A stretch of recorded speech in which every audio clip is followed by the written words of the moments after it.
시편 57편 1절에서 11절 말씀. 다윗의 믹담시. 인도자를 따라 알다스에세 맞춘 노래. 다윗이 사울을 피하여 굴에 있던 때에 하나님이여 내게 은혜를 베푸소서, 내게 은혜를 베푸소서. 내 영혼이 주께로 피하되 주의 날개 그늘 아래에서 이 재앙들이 지나기까지 피하리이다. 내가 지존하신 하나님께 부르짖음이여 곧 나를 위하여 모든 것을 이루시는 하나님께로다. 그가 하늘에서 보내사 나를 삼키려는 자의 비방에서 나를 구원하실지라. 셀라. 하나님이 그의 인자와 진리를 보내시리로다. 내 영혼이 사자들 가운데서 살며 내가 불사르는 자들 중에 누웠으니 곧 사람의 아들들 중에라. 그들의 이는 창과 화살이요 그들의 혀는 날카로운 칼 같도다. 하나님이여 주는 하늘 위에 높이 들리시며 주의 영광이 온 세계 위에 높아지기를 원하나이다. 그들이 내 걸음을 막으려고 그물을 준비하였으니 내 영혼이 억울하도다. 그들이 내 앞에 웅덩이를 팠으나 자기들이 그 중에 빠졌도다. 셀라. 하나님이여 내 마음이 확정되었고 내 마음이 확정되었사오니 내가 노래하고 내가 찬송하리이다. 내 영광아 깰지어다. 비파야 수금아 깰지어다. 내가 새벽을 깨우리로다. 주여 내가 만민 중에서 주께 감사하오며 문나라 중에서 주를 찬송하리이다. 무릇 주의 인자는 커서 하늘에 미치고 주의 진리는 궁창에 이르나이다. 하나님이여 주는 하늘 위에 높이 들리시며 주의 영광이 온 세계 위에 높아지기를 원하나이다. 때로 우리에게는 뜻하지 않게 기회가 찾아오곤 합니다. 성공할 수 있는 기회, 꿈을 이룰 수 있는 기회, 혹은 복수할 수 있는 기회 등입니다. 그리고 이런 기회들이 찾아오면 결코 놓치지 말아야만 합니다. 쉽게 올 수 없는 기회들이기 때문입니다. 고난과 죽음의 위협 속에서 다윗은 한 방에 모든 어려움을 극복하고 상황을 역전시킬 수 있는 기회를 맞이하였습니다. 하지만 다윗은 그 기회를 어이없이 포기하고 말았습니다. 하지만 하나님께서는 다윗에게 더 큰 은혜를 주셨습니다. 본문의 배경은 사무엘상 24장에 잘 나타나 있습니다. 다윗이 사울을 피해서 사해 주변의 엔게디로 도망을 간 후 동굴에 숨어 있었습니다. 하지만 사울은 곧 다윗을 추격하여 군사들과 함께 엔게디의 동굴들을 수색하기 시작하였습니다. 발각이 되면 즉시 다윗은 죽을 위기에 처해 있습니다. 그래서 다윗은 하나님께 기도할 수밖에 없었습니다.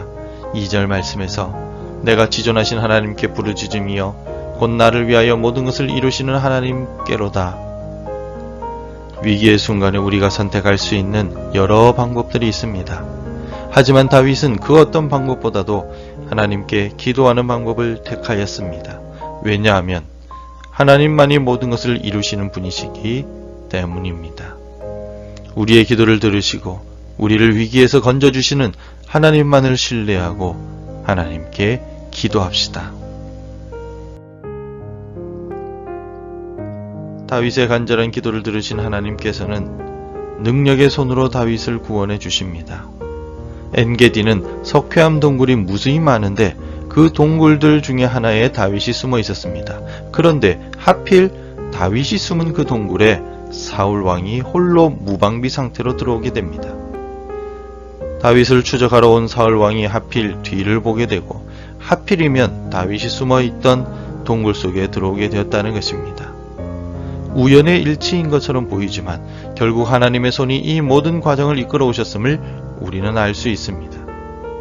이 과정을 통하여 다윗은 사울의 손에서 벗어날 수 있게 되었기 때문입니다. 다윗은 무방비 상태의 사울을 공격하지 않았습니다.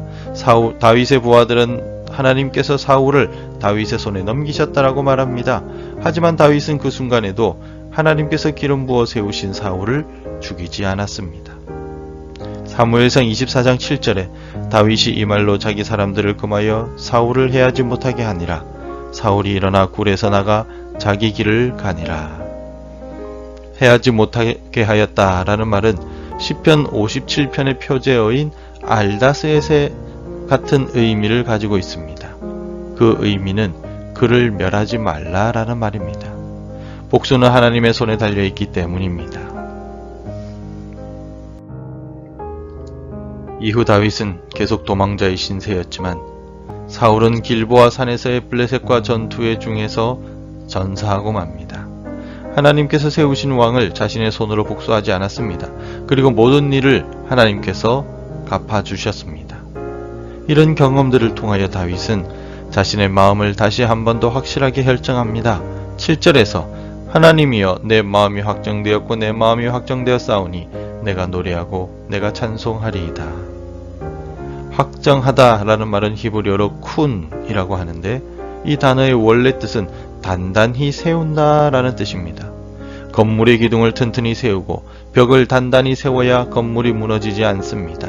이처럼 다윗은 세상의 유혹과 고난 속에서도 흔들리지 않고 단단히 하나님을 향한 믿음을 세우겠다라고 고백하고 있습니다. 다윗처럼 우리도 하나님만을 의지하겠다는 믿음을 단단히 세워나가길 바랍니다.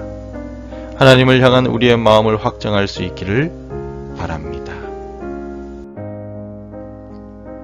사울이 뒤쫓아 목숨이 위험한 상황 속에서도 다윗은 하나님께 기도하였습니다. 그리고 복수의 기회가 찾아왔을 때에도 자신의 손으로 복수하지 않았습니다. 다만 다윗은 하나님만을 의지하겠다라고 마음을 확정하였습니다. 하나님을 신뢰하며 우리 마음을 하나님께 확정하며 살아갑시다.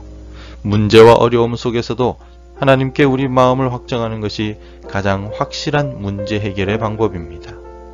오늘 하루 하나님만을 신뢰하며 그 어떤 상황 속에서도 하나님을 놓지 않겠다고 마음을 확정하며 살아갈 수 있기를 바랍니다. 기도하겠습니다. 하나님 아버지, 때로는 우리에게 절호의 기회가 찾아오는 것 같아 보일지라도 하나님의 뜻을 묻게 하시고 하나님께 내 마음을 확정하게 하옵소서. 하나님만이 내 문제 해결자이심을 기억하고 하나님 손에 맡기게 하옵소서. 예수님의 이름으로 기도드립니다. 아멘. 함께 기도해 주시기 바랍니다. 흔들리는 세상 속에서도 하나님을 향하여 내 마음을 확정하게 하옵소서. 주일 예배를 통하여 하나님의 임재를 경험하게 하옵소서. 예배의 회복을 통하여 주의 백성으로 살아가게 하옵소서. 오늘도 말씀과 기도로 하루를 시작하시기를 바랍니다.